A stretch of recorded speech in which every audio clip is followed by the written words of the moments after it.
샬롬, 하나님과 동행하는 새벽기도회 달라스 임마누엘 교회 권성철 목사입니다. 오늘도 하나님과 동행하며 풍성함을 누리시는 저와 여러분 되시길 주님의 이름으로 축복합니다. 오늘 말씀은 사사기 2장 1절에서 5절까지의 말씀입니다. 여호와의 사자가 길갈에서부터 보김으로 올라와 말하되 내가 너희를 애굽에서 올라오게 하여 내가 너희의 조상들에게 맹세한 땅으로 들어가게 하였으며 또 내가 이르기를 내가 너희와 함께한 언약을 영원히 어기지 아니하리니 너희는 이 땅의 주민과 언약을 맺지 말며 그들의 제단들을 헐라 하였거늘 너희가 내 목소리를 듣지 아니하였으니 어찌하여 그리하였느냐.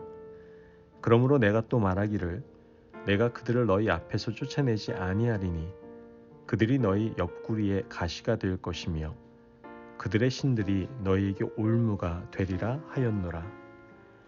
여호와의 사자가 이스라엘 모든 자손에게 이 말씀을 이름해 백성이 소리를 높여 운지라. 그러므로 그것을 이름하여 보김이라 하고 그들이 거기서 여호와께 제사를 드렸더라. 아멘. 하나님의 말씀입니다. 여러분, 보통 눈물 흘리는 것을 좋아하는 사람은 많지 않습니다. 왜냐하면 눈물은 내 아픔을 보여주는 것이라고 생각하기 때문이죠. 일이 막혔거나 잘 되지 않을 때, 그리고 당연한 문제 앞에서 내 존재가 무력해짐을 느낄 때 흐르는 것이 바로 눈물이기 때문입니다. 그래서 사람들은 잘 울지 않으려고 하고 우는 모습을 보여주기 싫어하는 것이죠. 하지만 역설적이게도 눈물만큼 강력한 무기도 없습니다. 대화하던 상대방이 눈물을 보이면 많은 말보다 때로는 더 많은 감정이 느껴지게 되지 않습니까? 눈물 한 방울의 위력은 생각보다 굉장히 크다는 것을 우리는 너무나 잘 알고 있는 것이죠. 악어의 눈물이란 말을 들어보셨을 겁니다. 전설적으로 악어는 자기가 잡아먹는 짐승의 명복을 빌면서 눈물을 흘린다라는 이야기가 있습니다. 물론 사실이 아니지만 악어의 눈물이라는 말 자체가 가지는 이중성을 잘 보여주는 말이라고 할 수 있겠죠. 그래서 정치인들의 눈물을 가리킬 때 악어의 눈물이라고 종종 부르는 것을 알 수 있습니다.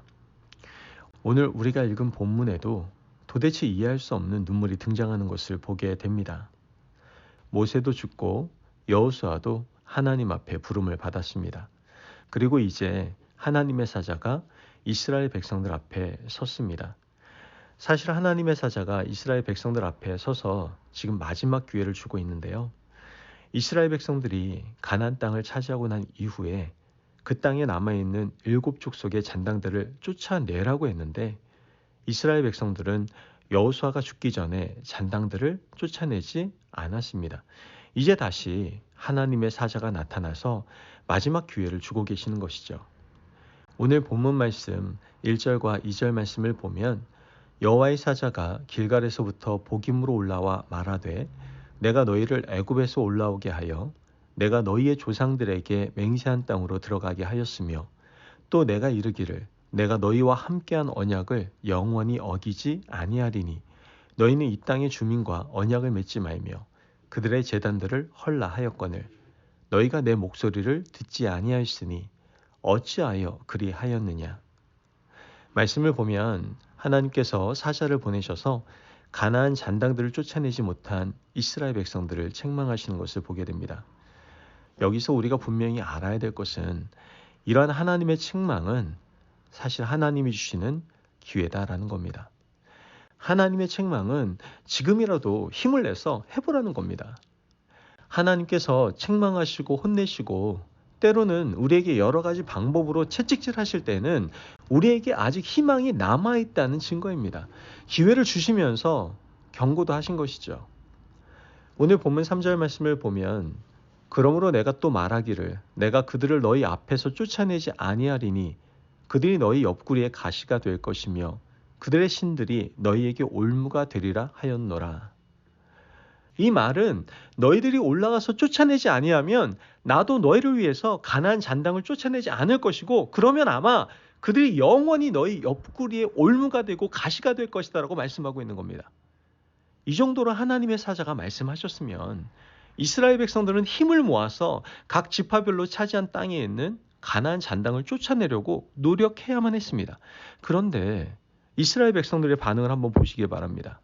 오늘 본문 4절에서 5절 말씀을 보면 여호와의 사자가 이스라엘 모든 자손에게 이 말씀을 이르매 백성이 소리를 높여 운지라.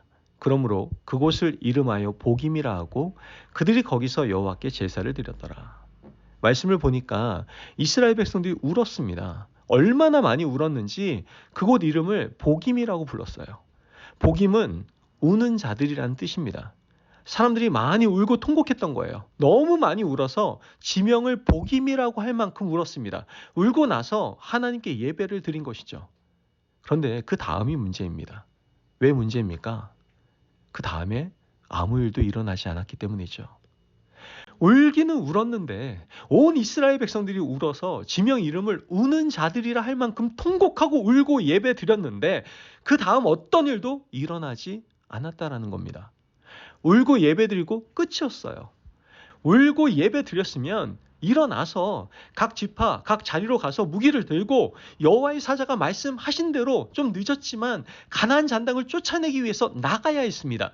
그런데 그들은 우는 것으로 예배 드리는 것으로 끝났다라는 것이죠. 여러분, 진정한 예배는요, 우리가 성전에서 통곡하고 회개하고 예물 드리고 끝나는 것이 아니라 예배당 문을 나서면서부터 시작되는 겁니다. 이스라엘 백성들은 이미 그들이 하나님 앞에서 울기도 했고 하나님 앞에 예배 드렸지만 정말 하나님이 원하시는 참 예배에는 실패한 사람들이 되고 말았던 겁니다. 참 예배는 하나님의 명령대로 말씀대로 실천하는 겁니다. 예배가 우는 것으로 감정의 정함만 하고 마치는 것이라고 한다면, 그냥 형식적인 예배라고 한다면 그건 진실한 예배가 아닙니다. 예배 드리는 것은 마음의 짐을 드러내는 것도 아니고 감정적인 카타르시스만 느끼는 것도 아닙니다. 정말 하나님이 우리에게 원하시는 것을 이루어 드리는 것이 예배의 완성임을 우리는 반드시 기억해야 된다는 것이죠. 복임이라는 지명은 그때부터 이스라엘 백성들에게 행동하지 않는 자들의 전형, 울고 예배드리고 끝내버린 자들의 전형이 되고 말았습니다. 사사기의 불행은 여기에서부터 시작된 거예요. 예배의 형식은 갖추었는데 내용은 없고 돌이킴도 없고 자신의 삶에 변화가 없는 예배, 그것이 바로 사사기의 불행이고 타락의 시작이었던 것이죠. 여러분, 우리도 예배당을 떠나고 난 이후부터 참된 예배가 시작된다는 것을 늘 기억하며 살아야 됩니다. 그러므로 오늘 하루 하나님 앞에 온종일 살아가면서 참된 예배자의 삶을 살아가시기를 바랍니다. 하나님께 기도하시면서 우리 마음에 주신 결단, 다짐, 은혜대로 나아가서 예배의 삶 가운데 승리하시는 저와 여러분이 되시길 주님의 이름으로 축복합니다. 아멘. 기도하겠습니다. 사랑이 많으신 하나님 감사합니다. 오늘도 우리에게 귀한 말씀의 은혜 허락하심을 감사합니다. 하나님, 감동되면 울고 난 후에 반드시 행동하겠습니다. 절대로 형식성의 삶이 아니라 세상 가운데에서 진정한 예배자의 삶을 살아가는 저희들 될 수 있도록 도와주옵소서. 감사하며 예수님의 이름으로 기도합니다. 아멘. 오늘도 하나님과 동행하며 풍성함을 누리시는 저와 여러분 되시길 주님의 이름으로 축복합니다. 여러분, 울고 가슴 아파하는 것으로 그치지 않고 이제 예배의 삶으로 나아가시기를 바랍니다. 그럴 때 사탄의 어떤 방해에도 늘 이겨낼 수 있고 승리할 수 있는 예배자의 삶, 복음의 증인된 삶을 살아가게 될 줄을 믿습니다. 말씀 안에서 승리하십시오.